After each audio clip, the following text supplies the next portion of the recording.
അപ്രതീക്ഷിത load shedding എന്നുള്ളൊരു സാധനമാണ് വരുന്നത്. എല്ലാവർക്കും ഇപ്പോൾ ഭയങ്കര സംശയമാണ്, ഇപ്പോൾ രാത്രിയിൽ മനഃപൂർവ്വം കട്ട് ചെയ്യുന്നതാണോ, അങ്ങനെ പിന്നെ വൈദ്യുതി ലാഭിതാക്കാൻ വേണ്ടിയിട്ട് KCBയുടെ ഭാഗത്തു നിന്ന് ഉണ്ടാകുന്നതാണോ എന്നുള്ളതാണ് സംശയം.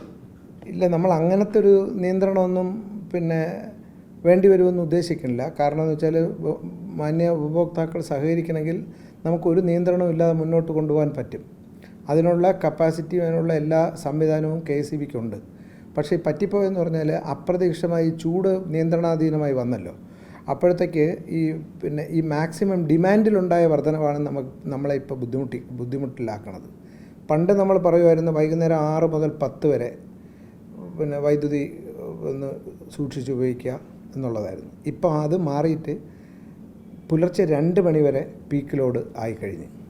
ഇപ്പം മിക്കവാറും എല്ലാ ദിവസവും നമ്മൾ നോക്കിക്കഴിഞ്ഞാൽ, പത്രക്കുറിപ്പൊക്കെ തരുമ്പോൾ നോക്കിക്കഴിഞ്ഞാൽ മനസ്സിലാവും, രാത്രി 10:30, 10:45, 10:50 ആ റേഞ്ചിലാണ് പിന്നെ നമ്മൾ വളരെ പ്രതീക്ഷിക്കാത്തക്ക രീതിയിൽ ഈ മാക്സിമം ഡിമാൻഡ് വരണത്. ഈ കഴിഞ്ഞ വർഷം മാക്സിമം ഡിമാൻഡ് ഏറ്റവും കൂടുതൽ വന്നത് 5024 മെഗാവാട്ടായിരുന്നു. അത് സാധാരണഗതിയിൽ ഒരു 5% കയറി വരണത്. ഇപ്പോൾ എന്നാൽ കഴിഞ്ഞ ദിവസം അത് 5717 മെഗാവാട്ടായി. വളരെ പെട്ടെന്ന് 14% ഗ്രോത്ത് വന്നു. അപ്പോൾ അതാണ് നമ്മളെ മുമ്പിലുള്ള പ്രധാന പ്രശ്നം. അത് നമ്മൾ കഴിഞ്ഞ മാസം തൊട്ട് തന്നെ മാന്യ ഉപഭോക്താക്കളോട് എല്ലാം പറയുന്നുണ്ട്. അതായത് പരമാവധി നമ്മൾ ആവശ്യം ഒന്ന് ലഘൂകരിക്കണം.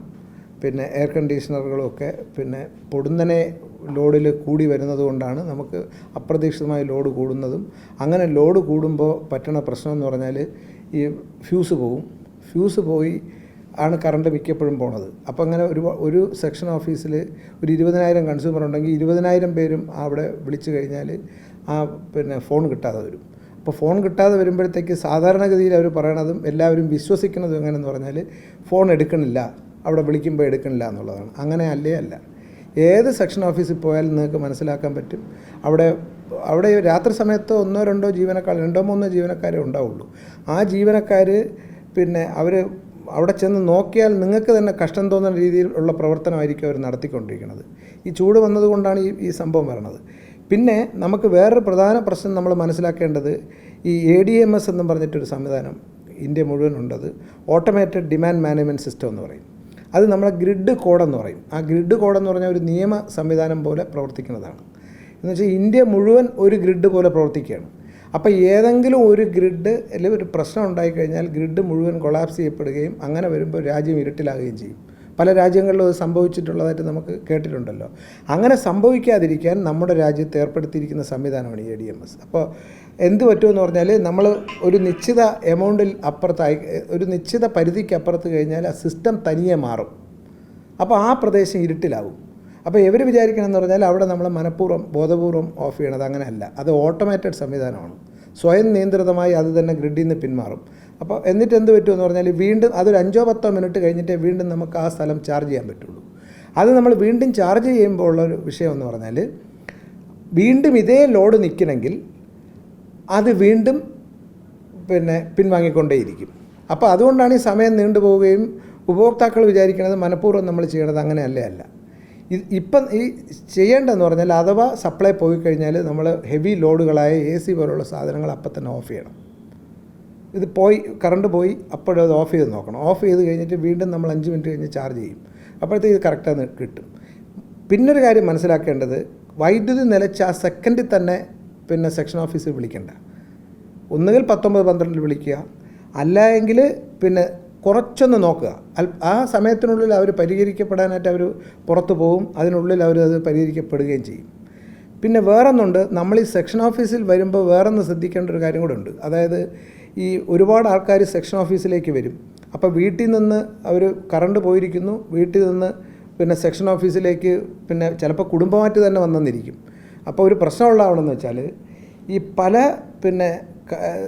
ഏരിയയിലും ഓവർലോഡ് കൊണ്ട് ചിലപ്പോൾ നമ്മളെ ലൈൻ തന്നെ പൊട്ടി വീഴാൻ സാധ്യതയുണ്ട്. അതെന്ന് പറഞ്ഞാൽ ഈ കറണ്ട് എന്ന് പറഞ്ഞാൽ നമ്മളൊരു തമാശ കളി പോലെയല്ല, അതൊരു മാരകമായൊരു കാര്യം കൂടിയാണ്. അതിനകത്ത് നമുക്കൊന്നും അറിയാൻ പറ്റില്ല ആരാണ് എന്താണെന്നൊന്നും. അപ്പോൾ അങ്ങനെയൊന്നും വരാതിരിക്കാൻ നമ്മൾ ആ സമയം വീട്ടിൽ നിന്ന് പുറത്തിറങ്ങാതിരിക്കുന്നതാണ് ഏറ്റവും നല്ലത്. കരുതലോടെ വീട്ടിനകത്തിരിക്കുക. ഈ വൈദ്യുതി ബോർഡ് ജീവനക്കാരൻ എന്തായാലും പുറത്തുണ്ടാവും. അയാൾ കൃത്യമായി അത് ഓപ്പറേറ്റ് ചെയ്യും, കൃത്യമായി വൈദ്യുതി തരികയും ചെയ്യും. അല്ലാതെ നമ്മൾ ഓഫീസിൽ വന്നതുകൊണ്ടോ ഓഫീസിൽ ബഹളം ഉണ്ടാക്കിയതുകൊണ്ടൊന്നും വൈദ്യുതി എളുപ്പം വരാനും പോണില്ല. മാത്രമല്ല ആ സമയം കൊണ്ട് പല പല വിഷയം ഉണ്ടാവും. അപ്പോഴത്തേക്ക് വൈദ്യുതി നിങ്ങൾക്ക് കിട്ടണത് നീണ്ടു പോവുകയുള്ളൂ. അതൊന്ന് മനസ്സിലാക്കണം. അത് മാധ്യമങ്ങൾ ഒന്ന് മനസ്സിലാക്കി കൊടുക്കുകയും വേണം. സംശയം നേരത്തെ പറഞ്ഞതുപോലെ ലോഡ് ഷെഡിങ് ഉണ്ടാകുമോ എന്നുള്ളതാണ്. അതായത് ഇനിയിപ്പോൾ അങ്ങനെ വരികയാണെങ്കിൽ അരമണിക്കൂർ ലോഡ് ഷെഡിങ് അങ്ങനെയുള്ള ഒരു ആവശ്യം KSEB തന്നെ മുന്നോട്ട് വെച്ചു എന്നും പറയുന്നു. അപ്പോൾ അങ്ങനെ ഒരു സംഭവം ഉണ്ടാകുമോ എന്നുള്ളൊരു പേടി KSEB ഇതുവരെ മുന്നോട്ട് വെച്ചിട്ടില്ല. ബഹുമാനപ്പെട്ട മന്ത്രി തന്നെ മെനങ്ങാന്ന് വ്യക്തമാക്കി കഴിഞ്ഞല്ലോ. അങ്ങനെ വെച്ചിട്ടില്ല. കാര്യം മന്ത്രി തലത്തിൽ മാത്രമല്ല, എല്ലാ ദിവസവും KSEBയിലെ ഉന്നത ഉദ്യോഗസ്ഥന്മാർ യോഗം ചേരുന്നുണ്ട് എല്ലാ ദിവസവും. ഈവൻ ഇന്ന് പിന്നെ അവധി ദിനമാണെങ്കിൽ നമ്മൾ ഡയറക്ടർമാർ പിന്നെ യോഗം ചേരുന്നുണ്ട്, അത് വിലയിരുത്തുന്നുണ്ട്. നമുക്ക് ഇന്നലെ പറഞ്ഞ പോലെ മെനങ്ങാന്ന് 5717 ആയിരുന്നല്ലോ. ഇന്നലെ എല്ലാവരും ഉപഭോക്താക്കളും ഈ മാധ്യമങ്ങളും ഒക്കെ സഹകരിച്ചതിൻ്റെ പുറത്ത് ഇന്നലെ ഉപഭോഗം 5500 കുറഞ്ഞിട്ടുണ്ട്. അത് കാരണം നമുക്ക് ഇന്നലെ പ്രശ്നം ഉണ്ടായില്ല. ഇന്നലെ എല്ലാ സ്റ്റേറ്റിൽ എവിടെ നോക്കിയാലും ഒരു ബുദ്ധിമുട്ടും ഉണ്ടാവാത്ത രീതിയിലാണ് ഇന്നലെ കാര്യങ്ങൾ നടന്നുകൊണ്ടിരുന്നത്. ആ രീതിയിൽ ജനങ്ങൾ ശരിക്കും പറഞ്ഞാൽ നമ്മളുമായിട്ട് സഹകരിക്കണമെങ്കിൽ ഒരു പ്രശ്നവും നമുക്കുണ്ടാവില്ല. നമ്മൾ പറഞ്ഞില്ലേ, ഈ പ്രളയകാലത്തും ഒക്കെ ഒരുമിച്ച് നിന്ന കേരളം ഈ വൈദ്യുതി ഈ ചുരുങ്ങിയ സമയത്തുള്ള പ്രശ്നമാണിത്. ഈ ചൂട് മാറുകയും ഈ വിഷയങ്ങളൊക്കെ ഇല്ലാതാവുകയും ചെയ്യുമ്പോൾ നമുക്കിത് സുഗമമായി മുന്നോട്ട് പോകാൻ പറ്റും. അത് പവർ കട്ട് വേണം KSEB ആവശ്യപ്പെട്ടിട്ടില്ല, ഇപ്പോൾ പറഞ്ഞല്ലോ, പെട്ടിട്ടുണ്ട് എന്ന് പറഞ്ഞിട്ടാണ് ഇപ്പോൾ നമ്മളിടയ്ക്കുള്ള മാധ്യമങ്ങളിൽ ഇങ്ങനെ പോകുന്നത്. അപ്പം അങ്ങനെ ഒരു വാർത്ത അത് ശരിയല്ലെന്നല്ലേ? അല്ല, അങ്ങനെ വന്നിട്ടില്ല. ഞങ്ങൾ അങ്ങനൊരു റിപ്പോർട്ടൊന്നും ഇതുവരെ പോയിട്ടില്ല. ഇനി അതുവാണെങ്കിൽ തന്നെ KSEBക്ക് തന്നെ പറ്റില്ലല്ലോ. അത് ഗവൺമെൻറ് പറഞ്ഞതിന് ശേഷം ഇല്ല ഇതുവരെ ഒന്നും അങ്ങനെ ആവശ്യപ്പെട്ടിട്ടില്ല. അങ്ങനെ ഒരു പ്രശ്നമേ ഇല്ല. അങ്ങനെ ഒന്നും ഈ നിമിഷം വരെയും ചെയ്തിട്ടില്ല. ഇനി നാളെ ഞാൻ പറഞ്ഞില്ലേ ഒരു ഉന്നതതല യോഗം വരും, അതിന് ശേഷമേ ഇത് ചെയ്യുള്ളൂ. പിന്നെ നമുക്കൊരു കാര്യം കൂടെ പറയേണ്ട ഒരു കാര്യമുണ്ട്. ഇപ്പോൾ എയർ കണ്ടീഷണറൊക്കെ ഒരു വീട്ടിൽ 3, 4, 5 ഒക്കെ കാണും. അതും ഉപയോഗിക്കുന്നുണ്ട്.